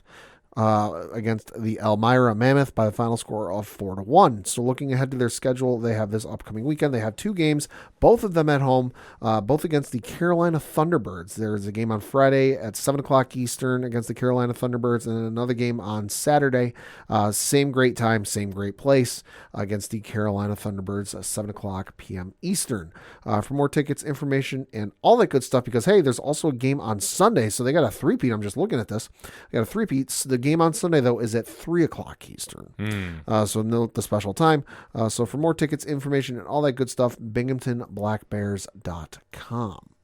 And then we got to talk a little bit of pro wrestling. Yeah, we do. I mean, we said in the beginning of the show this is going to be more like a fusion episode where we talk a little sports and pro wrestling mixed in with the usual movies, TV, and comics. And we have to talk about the card that was this past weekend from the WWE, a premium live event, Yes. which has now transcended the wrestling audience and is now in pop culture. Yeah. You cannot tell me otherwise, because the reaction Acknowledge the PLE. this show had, and one match in particular. Bobby Lashley and Brock Lesnar. Well, in some people's minds, yes, but one match in particular. Like I said, I had to get fancy and say in particular, because my God, the reaction this match had for fans that don't watch pro wrestling usually really screams volumes of how much people are invested in the story of the Bloodline. Yeah. And Pad, what event are we talking about? We were talking about the Elimination Chamber premium live event, or pay-per-view, which took place this past Saturday from Montreal, Quebec, Canada, in the Bell Center. An announced attendance of 17,271. I know they said it was like the largest gate in Elimination Chamber history. It was also the largest gate at the Bell Center they've ever had. You know, the most watched PLE, Elimination Chamber PLE they've ever had on the Peacock, and breaking all sorts of records. Yeah, it's absolutely phenomenal about the build-up for this. The show in Montreal absolutely crushed it. The crowd, one of the best I've ever seen. Yes, because Montreal has always been a hot crowd in pro wrestling, which means if you're not familiar, it is a very loud and boisterous crowd. They are definitely into the matches from bell to bell, and this is something that as a performer, you definitely want to hear the crowd react to you, good, bad, or indifferent. You want a reaction. The crowd was invested. Ariel Helwani, the most unbiased journalist of all pro wrestling or combat sports, was in attendance too. Who, like I say, he asks those hard-hitting questions and nobody ever ducks those. It was, like I say, if he's in attendance, you know it's a big deal. And this card definitely had it. There's obviously a few matches that are now going to lead to the future of Wrestlemania, which is the biggest event of all pro wrestling throughout the calendar year. So, Pat, let's recap the card and let's give our thoughts on it, shall we? Yeah, so the opening match was the Women's Elimination Chamber match for a WWE Raw Women's Championship match at WrestleMania 39 against Bianca Belair. And you had Asuka emerge victorious, defeating Carmella, Liv Morgan, Natalya, Nikki Cross, and Raquel Rodriguez in 19 minutes and 30 seconds. Great match.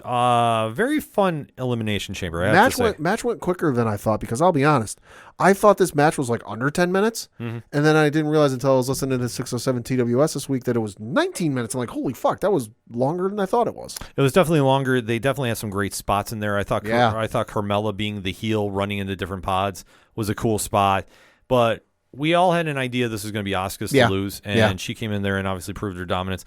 It's going to be a phenomenal match at Mania between her and Bianca Belair. I'm super excited for it. Oh, yeah. Big win all around. It's going to be nuts. Next up was a matchup between Bobby Lashley and Brock Lesnar, and you had Bobby Lashley emerge victorious via disqualification in 4 minutes and 45 seconds. Yeah, this one went the way we thought. It definitely did. Brock Lesnar giving him a nut kick, though, did not fully expect. No. But it does appear that we are going to have 2 WrestleMania matches form out of this. We're going to get something. Well, on Monday Night Raw this past week, they did a challenge Almas versus Brock Lesnar. Yeah. And Bray Wyatt had previously called out the winner of this match to face him at Mania. Yep. So it does appear we're getting Bray Wyatt versus Bobby Lashley, which that's an interesting all right match. with. I'm completely all right with. I'm just very surprised. Hurt Business reunites to help Bobby Lashley with Uncle Howdy. You know what? If it leads to the Hurt Business coming back, which is Bobby Lashley's old faction, I am here for it. Yeah. I will definitely mark out for that match. I think it's going to be an interesting dynamic between those two, but I think they'll put on a hell of a match. Yeah. Lesnar almost like I said, I don't know what to think of that one. They've yet. been teasing the Hurt Business reuniting, especially with Bobby Lashley for so long. Like, pull the trigger, please. Yeah, make it happen. Next up was a mixed tag team match between Edge and Beth Phoenix. I refuse to call them by that name they've been given. The Grit Couple.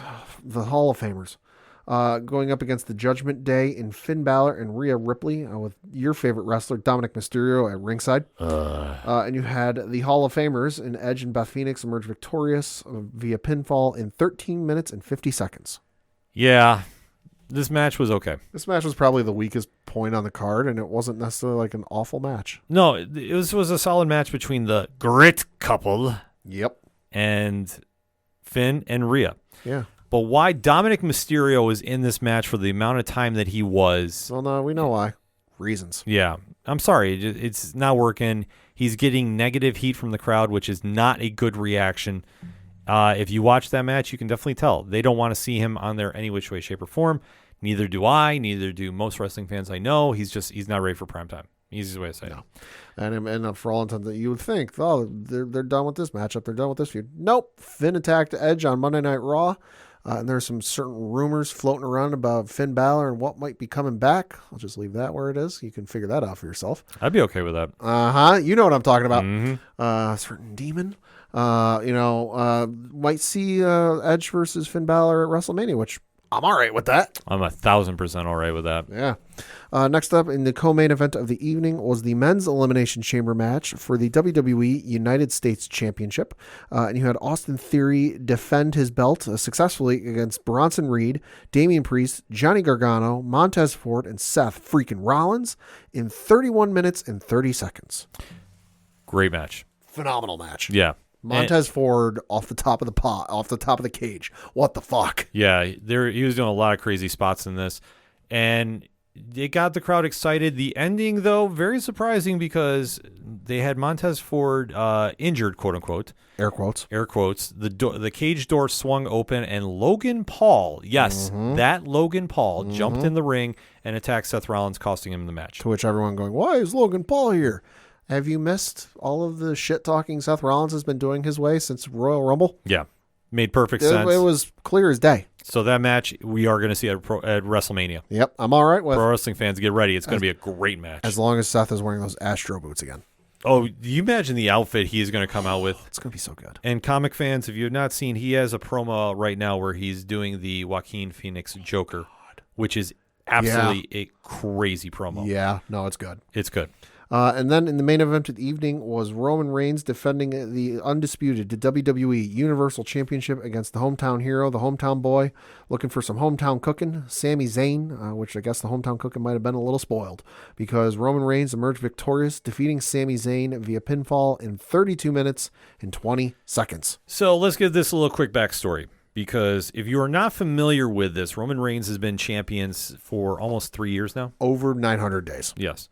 So it is an astonishing feat in this day and age of pro wrestling to hold the belt that long. Especially in WWE history, the only person to have held the belt longer than him is Bruno Sammartino, who was like over 1,000 days or whatever the hell it is, but it was 6 years. Yes. So the fact Roman has held on to it this long is great. It's not too long. It's really, he's still entertaining. He's still holding the audience's attention. He's still selling merch. Ratings are still through the roof. Yeah, he is the one guy that's the driving force of all WWE. And he's established that his family, a.k.a. the bloodline, is around him. So his cousins, the Usos, Solo Sikoa, are there along with the wise man, his advisor, Paul Heyman, legendary manager. Yep. And they are really running crazy throughout the WWE. Running roughshod. Earlier this past year, one Sami Zayn, King of the Underground, conspiracy theory extraordinaire, was trying to join them. And what needed some protection or something like that? Yeah, it was a kind of a throwaway story for him. Yeah. But he wound up winning over the crowd, winning over the writers, winning over everybody with his performance that he now became part of the show. I think the easiest comparison is the show Family Matters, and they say how Urkel was supposed to be a write-off character and now became the star of the show. Sure. It's kind of in a same setup like that you have a character that's only supposed to be part of the show for so long. Or Daryl in Walking Dead. Yep, another example of that. Sure. And they wind up becoming the star. Yeah. That's what you've had with Sammy. Sammy has been absolute must-watch when he's with the Bloodline because he does something that gets the crowd to go crazy. Yeah, he gets everybody to break. He makes everybody break their character. Yeah. And it's becoming now he has won over the pop culture audience along with the wrestling audience. So a lot of eyes were on this because at the Royal Rumble, Sammy turned on the Bloodline. And after a couple weeks of abuse from Roman, he finally stood up and hit him with a steel chair. Roman retaliated, and when Sammy jumped him from behind, he said, you know what, I never wanted this, but now I want your title. And Roman said, I'm going to give you that shot because I'm going to embarrass you. I'm going to break your family like you did mine, because I'm going to do it in front of your hometown in Montreal. So the WWE has been doing this phenomenal job this entire past week, building this up. Like I said, Ariel Helwani, the most respected journalist in all of combat sports, is in attendance in his hometown, too, of Montreal. With the hometown hero, GSP. Yes. They made this into an event. And on social media Saturday night, everybody was talking about this. This match went on. Roman won by nefarious means. Of course. But it still kept the storyline going. It took nothing away from Sami Zayn. No. I know there is a lot of fans that felt that Sami should have won. If Roman weren't champion for 900 days, and like I said, the only person who's been champion longer than he has is Bruno Sammartino, who held the belt for 6 years. I'd say yes, there's a shot Sami could win. Sure. But Roman is on a historic run that it takes a historic challenger to beat him. Yes. Now, like you said, does Sami get hurt by this loss? Absolutely not. No. Flashback to when Sami was doing The Great Conspirator, and he was having the film crew document all the conspiracies going against him. Would I have believed Sami's a main eventer with that gimmick? Fuck no. Now, abso-goddamn-lutely. You can tell me that Sami's going to main event SummerSlam, Money in the Bank, Survivor Series, take your pick. And I'll go, yeah, I can see it. Yeah. Back then, no. No, he's definitely elevated his stock, and he is in that upper tier with his friend, Kevin Owens, in my opinion. Yeah. So Sami lost this because when the referee was knocked out. The referees. Yep, Jimmy Uso came in, hit him with a couple super kicks. He got out of that one. Jey Uso came in, who had been torn for his loyalties and had a standoff with Roman. Actually got caught in the middle of a spear tackle from Sami that took out Jey. So with Jey tackled with the spear, he then was slim pickings for Roman to hit him and take him out. God, in the photos of Sami's back after these chair shots. Yeah. Fuck. So it plays right into the storyline of the underdog was that close and could have won, and definitely sent the fans home. Even though in defeat, they still were happy. Yeah. Like I say, and it did not hurt Sami one bit. So that said, we now have solidified the main event for WrestleMania is going to be Cody Rhodes, who had the ultimate comeback story this past March, returning to the WWE after leaving to go in the Indies and AEW for 3 years, is now back home and is coming back from one of the nastiest injuries you've ever seen with a torn bicep. Yep. Is now in prime position to go take the belt off Roman. This is a stronger storyline than the Sami one. But the pop culture audience is not really accepting this right now, but give it time, and trust me, you will, because they have spent now a couple segments on Monday Night Raw to really sell Cody versus Roman. They have the proper people in there to sell it in Cody and Paul Heyman. Yeah. This will be fine for Mania. The crowd will not be booing if Cody wins the title. Have you not heard the crowd on Monday Night Raw the last couple weeks when his music is hit and the chorus hits the whoa? The entire fucking building does it. Yeah. Like Cody's turned it into this whole thing where like he throws his arm out, he tips his head back, and he does it, and they all do it with him. It's a monstrous pop. Yeah. You times that by however many are going to fit inside of SoFi Stadium.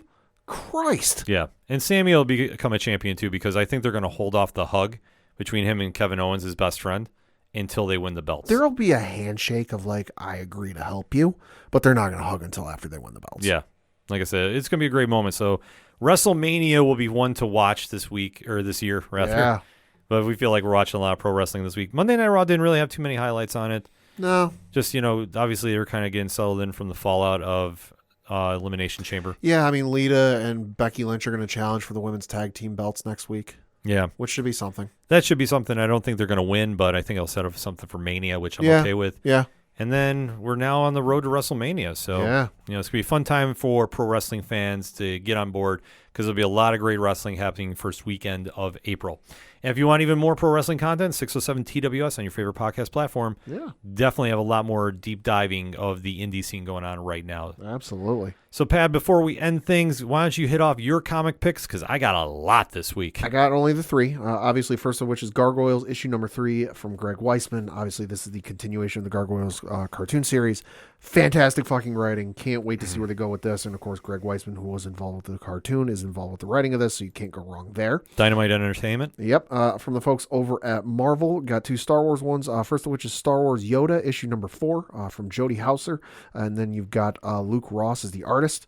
This one is the description of this, and I'm reading the description of this specifically. Quote, years before the Clone Wars, Yoda asks an old friend to come teach the next generation of Jedi alongside him, Master Dooku. And with mysterious visions haunting one of his students, Master Yoda will need all the help he can get. So you get pre-Count Dooku, pre-Evil Dooku. I'm all for it. And lastly, and certainly not leastly, Star Wars The High Republic Adventures. This is from the folks over at Dark Horse. Star Wars The High Republic Adventures, The Nameless Terror, issue number 1 from George Mann.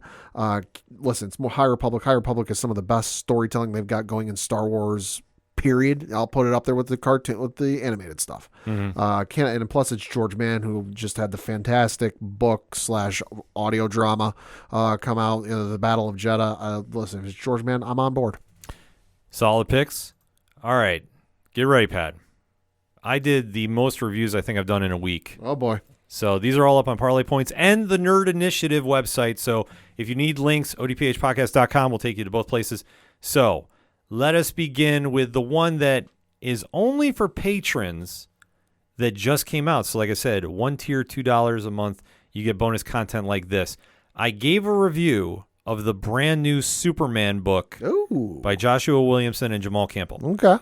So I said I wasn't going to go into it on air, but I'm mentioning it on air to you. If you know Pad well, Pad will love this book. Ooh, okay. And that's all I'm going to say on air about that, because if you want to find out the deep dive about that, it's only for our patrons. So another reason you should sign up for it. I'll say this issue hit my radar because I saw, it might have been from the Superman social media accounts, but they shared an image from this panel or from this comic where it was Superman flying through Metropolis, and he comes upon Luthor Corps, LexCorp, whatever the hell it's called, and it's got the Superman logo on top of it. And I went, "What the fuck?" Like, I'm like, "This is interesting." And I was like, "I might pick it up if I remember." And then you mentioned like I need to read this, so it's on my list at home to go watch or to go read. Yeah, no, this is something I am expecting Pad to drop something on social media about, because when I read this, I go, Pad is one of the biggest Superman fans I know. He's gonna love this. So that's the only hint you get for that. Otherwise, sign up for the Patreon. You get the whole deep dive. It's a great episode. Marvel side of things, Immoral X-Men, number 1. So this is still tying into the Sins of Sinister's, Kieran Gillen and Leon Francis Yu, like doing amazing stuff as always. So like I say, that's worth the pickup right there. Now we go to Parlay Points. Huge week, Pad. Kicking off things, Comixology Originals had a pair of books drop that you definitely need to go check out. Penultimate issues of both series. Ask for Mercy, The Circle of Time. Number 5 is out. Richard Starkings and Abigail Harding. Phenomenal book. Listen, if you haven't checked this out, I know the first couple seasons are out via Dark Horse Comics. Or actually, they're coming out in print via Dark Horse this month, or next month, actually. Okay. A lot of stuff going on. So if you're looking to get in the print shop, that's the place to go check out. Otherwise, Comixology Originals has it. The series is very cool if you're into sci-fi, a little fantasy going on too, so I don't want to spoil too much with it. There's a lot of things happening, but like I say, you're jumping in season 4, so you definitely want to go catch back up on the series. But I jumped in season 4. I'm now going back to read and get the deeper dive, but it's been well worth the while. Like I said, the artwork on this is great. The writing's solid, so you definitely want to go check that out. Also, Comixology Originals via Best Jacket Press. Scott Snyder, Dan Panozin, Canary number 5. The horror Western goes batshit crazy. Some of the most intense visuals I've seen in a comic, and the story of Marshall Holt's last ride is picking up steam. This one is getting very, very chilling, and next issue I'm expecting some real disturbing stuff. And I mean this the nicest way possible. What Snyder and Panozan are doing in this is just fantastic stuff. So I give it a very, very high recommendation. Everything that's been coming out from Best Jacket Press has been hitting all its marks. Can't brag about it enough. Valiant Entertainment dropped us The Book of Shadows #4. Cullen Bunn, Vicente Cifuentes, tying up the loose ends. So this series, as we know, Valiant has been doing one book a month, and this is tying up the loose ends of the team book spinning out of the Shadow Man series. So if you're in the Supernatural, this is going to be right up your alley. I thought it was a very solid finale. If this is the end for now, they ended things on a very, very solid note. It's well worth picking up. If you haven't checked the series out, I think it's been a very good one. A lot of people have been sleeping on it a little bit, so you definitely want to go check it out. And like I said, the finale just dropped. You want to make sure this is on your radar. Megan Carmina, Melissa Flores, Emma Kubert, Radiant Pink #3. So this has been a fun story involving the youngest Radiant out of the Massiverse pad. And this is something that is very lighthearted. It's a very easy story to get into. And this one kind of deals with a lot of trust issues that Radiant Pink is having with Kelly, the EMT that was with her when the explosion happened. And we find out, obviously, Kelly has got some ulterior motives going on with how she got connected with Radiant Pink during the explosion. So, like I said, great story to jump into. It's very fun. It's very entertaining. So if you're looking for something a little different, this is something that's going to be right up your alley. Because like I say, it's very lighthearted. So definitely worth checking out. Also spinning out of the Massiverse, Inferno Girl Red, Book 1, #2. Matt Groom, Erica DeRusso, Igor Monte, Becca Carey, absolutely crushing this. Like I say, we previewed it last month. Matt came on the ODPH to talk about it. Phenomenal job, and the book does not let up. It seriously picks right up. Obviously, this has been broken down from the Kickstarter graphic novel, and if you haven't gotten into this book, seriously, you don't know what you're missing. This is freaking awesome stuff, top to bottom. Give it a very, very high recommendation. Also, coming from Boom Studios, because both of those came from Image Comics.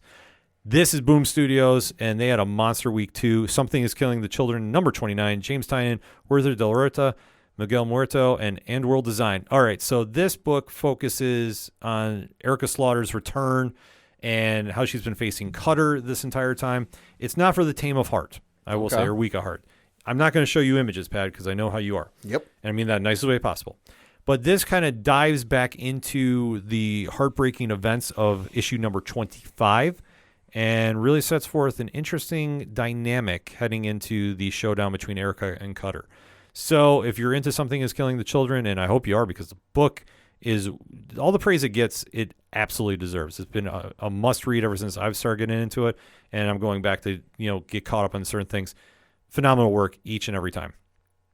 From Image Comics, Black Cloak #2, Kelly Thompson, Meredith McLaren, and Becca Carey.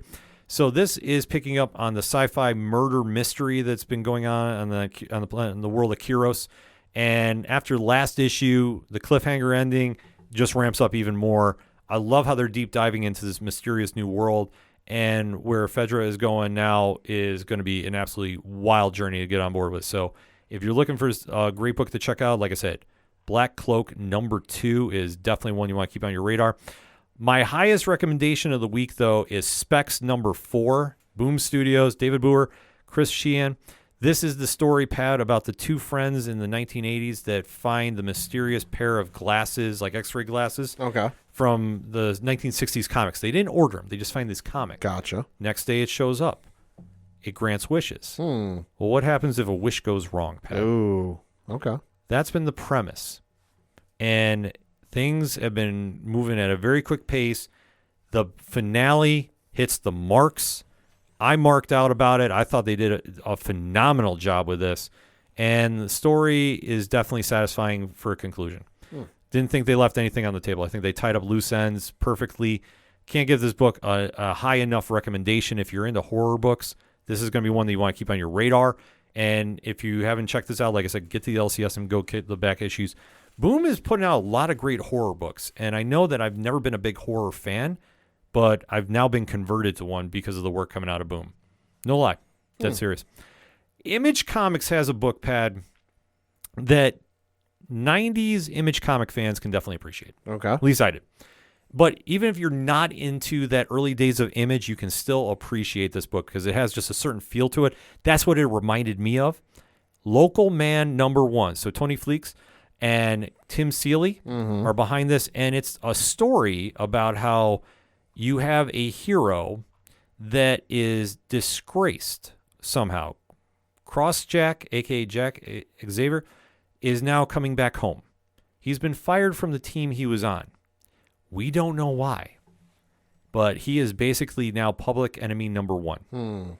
And this story is very, very interesting.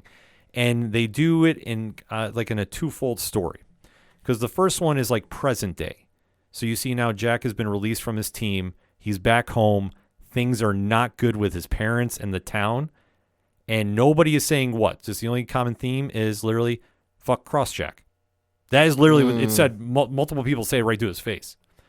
So we don't know what happened. But he's home. And there's a mystery going on involving certain people coming back, following home. Okay. The book also splits into a flip book, which this was big in the 90s. So that's why I kind of say this is more like in that sense. And it goes into his time on Third Gen, the team. This is something, like I say, it's 90s. This reminds me, if you read Rob Liefeld's Youngblood, this has that same kind of feel to it in that sense when involving the team. So I give this book a high recommendation too. Like I said, I was really surprised at how good this was because I didn't really know a lot about it. And I just kind of looked at the cover, and I'll show you the cover. This isn't going to reveal too much. But what do you think is going on? I don't know. Right. It doesn't tip off anything. No. So once you get into the book, it's like, boom, blows you away. So really enjoy this book. Like I say, Local Man #1 by Image Comics. You definitely want to keep an eye out. Damn Them All, #5, Simon Spurrier, Charles Adlard. This book is absolutely wild. Penultimate issue because they're going to be taking a hiatus after issue 6, if I've read everything correctly from Boom Studios. This book has just been a wild trip. If you're into Constantine, this is along the same kind of vibe, feel, at least in my opinion. Ellie Hawthorne's journey to investigate the murder of her uncle is definitely been an intense read. It's a fun read. It's a real crazy book, and I love it though. I think it's one of the best ones out there. Really, and they give you one of the wildest cliffhanger endings in recent memory. And I don't want to spoil anything about this. If you're reading Damn Them All, and I know we have some listeners that do, just DM me. I will talk about this with you, but I don't want to ruin it on air. Last one of the bunch, Pad. Mighty Morphin Power Rangers Teenage Mutant Ninja Turtles 2. Oh, boy. #3. Ryan Parrott, Dan Mora.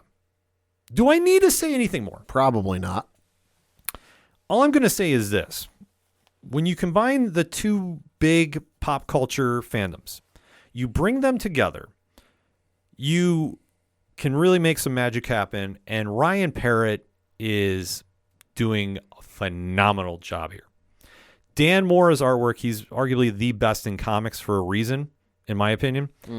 So he has juggled around everybody. Every action panel feels like a big fight feel. And what they've done with the mythos and really gone in some wild directions with this has been some of the coolest stuff you're going to see on the comic shelves. It's at the midway point now. This series has not faltered one bit. This has been a fun read. I love checking this series out. Boom Studios and IDW Publishing have really got a winner on their hands with this one. So much good stuff at the LCS this week. So as we like to end this portion of the show, make sure to go out and support your local comic shops. Go support your digital comic shops. Make your presence known. Go get these books and then hit us up and let us know what you thought about them because we definitely like talking about them here and on Nerd Initiative. So definitely swing on over there. Links are all found at odphpodcast.com. That's all we got for this week. So for the one only Padawan J. Fuck the Astros. I'm your host, Ken M. Thank you as always for listening to the ODPH podcast, better known as the Ocho Duro Parlay Hour. We'll see you next time.